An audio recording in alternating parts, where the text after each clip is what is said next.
নমস্কার। আজকের গল্প শ্রদ্ধেয় লেখক বিভূতিভূষণ বন্দ্যোপাধ্যায়ের তুচ্ছ। আমি সকালে উঠে বসে কাগজপত্র নিয়ে ঘাঁটছি।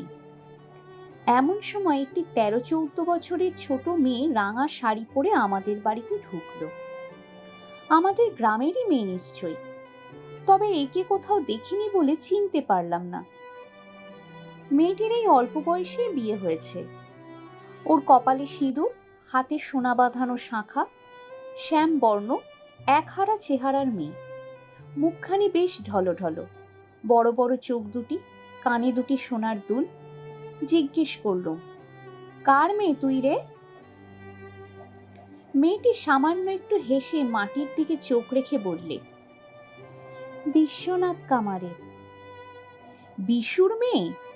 বেশ বেশ, তোর দেখছি বিয়ে হয়েছে এই বয়সে। কোথায় শ্বশুরবাড়ি? মেয়েটির খুব লজ্জা হলো শ্বশুরবাড়ির কথায়। সে মুখ অন্যদিকে ফিরিয়ে বললে, নারায়ণপুর। কোন নারায়ণপুর? ঘিবে নারায়ণপুর? হ্যাঁ। কতদিন বিয়ে হয়েছে? এই ফাল্গুন মাসে। শ্বশুরবাড়ি থেকে এলি কবে? পরশু এসেছি কাকাবাবু। আচ্ছা, যা বাড়ির মধ্যে যা। গ্রামের মেয়ে বাপের বাড়ি এসেছে, এ পাড়া ও পাড়ায় সব বাড়ি ঘুরে বেড়াচ্ছে।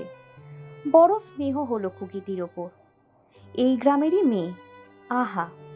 কিন্তু খানিকক্ষণ পরে বাড়ির মধ্যে ঢুকে দেখি মেয়েটি মাঝের ঘরে মেঝেতে চুপ করে বসে আঁচল নিয়ে নাচছে। কেউ ওর দিকে মনোযোগ দিচ্ছে না, কেউ ওর সঙ্গে কথা বলছে না। প্রথম প্রথম হয়তো কথা বলেছিল মেয়েরা, এখন আর ওর কাছাকাছি কেউ নেই। ও একাই বসে আছে। কামারদের মেয়ে, তার সঙ্গে কে কথা বলে বেশিক্ষণ? আমায় দেখে মেয়েটি বললে, কাকাবাবু, ও কিসের ছবি? ও আমার ফটো। আপনার ছবি? মেয়েটি এতক্ষণ বিস্ময় ও প্রশংসার দৃষ্টিতে ঘরের দেওয়ালের কতকগুলো ফটো, সিগারেটের বিজ্ঞাপনের মেম সাহেব, ক্যালেন্ডারের ছবিগুলোর দিকে চেয়ে দেখছিল। পল্লীগ্রামের ঘরের দেওয়ালে অবনীন্দ্রনাথ, নন্দলাল, যামিনী রায় বা রেমব্রান্টের ছবি অবশ্যই টাঙানো ছিল না। ও মেম সাহেব কি করছে কাকাবাবু? সিগারেট খাচ্ছে। ও মা, মেয়ে মানুষ সিগারেট খায়? মেম সাহেবরা খায়। দেখেছিস কখনো মেম সাহেব? কোথায়? রানাঘাট স্টেশনে। আরাংঘাটা যাচ্ছিলাম যুগল কিশোর দেখতে, তাই দেখি রেলগাড়িতে বসে আছে। সাদা ধপধপ করছে একেবারে। দেখলুম ও একা বসে থাকলেও দেওয়ালের ওই অকিঞ্চিৎকর ছবিগুলো দেখে বেশ আমোদ পাচ্ছে। আরও প্রায় ঘণ্টাখানেক পরে আমি আবার ঢুকলাম ঘরে কি কাজে। মেয়েটি সেখানে ঠায় বসে আছে সেইভাবেই। ওকে কেউ গ্রাহ্য করছে না বাড়ির মেয়েরা। তাতে ওর কোনো দুঃখ নেই, দিব্যি একা একা বসে আছে, চলেও যায়নি। ও যে আমাদের ঘরে ঢুকে মেঝের ওপর বসে আছে এই আনন্দে ও ভরপুর। দিব্যি লাল রং দেওয়া মাঝ ঘষা মেঝে, ঘরের বিছানা আসবাবপত্র দামি নয়, কিন্তু পরিষ্কার পরিচ্ছন্ন। দেওয়ালে যে শ্রেণীর ছবি সে তো বলাই হলো। একখানা টেবিল, একটা চেয়ারও আছে। টাটার টেবিল ল্যাম্প আছে একটা। কতগুলো মাটির পুতুল, যেমন গণেশ জননী, গরু, হরিণ, টিয়া পাখি, রাধাকৃষ্ণ প্রভৃতি একটা কাঠের তাকে সাজানো আছে। গৃহসজ্জার এই সামান্য রূপই ওর চোখে আশ্চর্য ঠেকেছে। খুকির চোখ দেখলে তা বোঝা যায়। আমার কষ্ট হলো, ওকে কেউ আদর করে ওর সঙ্গে কথা বলছে না।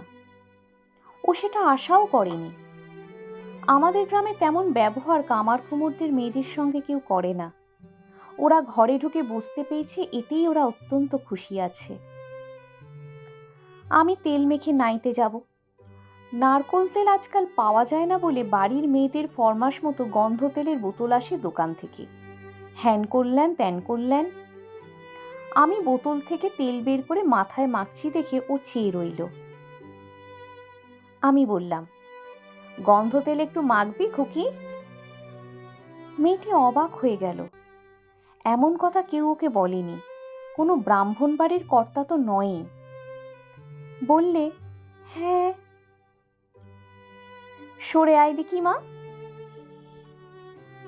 তারপর তার চোখ দুটির অবাক দৃষ্টিকে অবাকতর করে দিয়ে আমি নিজের হাতে তার মাথায় খানিক গন্ধ তেল মাখিয়ে দিলাম, খোঁপা বাঁধা চুলের ওপর। ও হেসে ফেললে, অনাদৃতা আদর পেয়ে লজ্জা পেলে। বললাম, কিরকম গন্ধ? চমৎকার কাকাবাবু। কি তেল বল দেখি? জানি না, খুব ভালো গন্ধ তেল। ভারী খুশি হয়েছে ও। বললে, আমি তাহলে কাকাবাবু? বেলা হয়েছে। এসো মা, আবার এসো একদিন। চলে গেল খুকি। কতটুকু আর তেল দিলাম ওর মাথায়। কিন্তু কি আনন্দ আমার স্নান করতে নেবে নদী জলে। উদার নীল আকাশে কিসের যেন সুস্পষ্ট সৌন্দর্যময় বাণী, অন্তরেরও বাইরের রেখায় রেখায় মিল। চমৎকার দিনটা, সুন্দর দিনটা। গল্পটি ভালো লাগলে ভিডিওটি লাইক করুন ও নিজের প্রিয়জনদের সাথে ভিডিওটি শেয়ার করুন। এরকমই ভালো ভালো আরও গল্প শুনতে আমাদের চ্যানেলটি অবশ্যই সাবস্ক্রাইব করুন। নমস্কার। সবাই ভালো থাকবেন, সুস্থ থাকবেন, ভালো রাখবেন।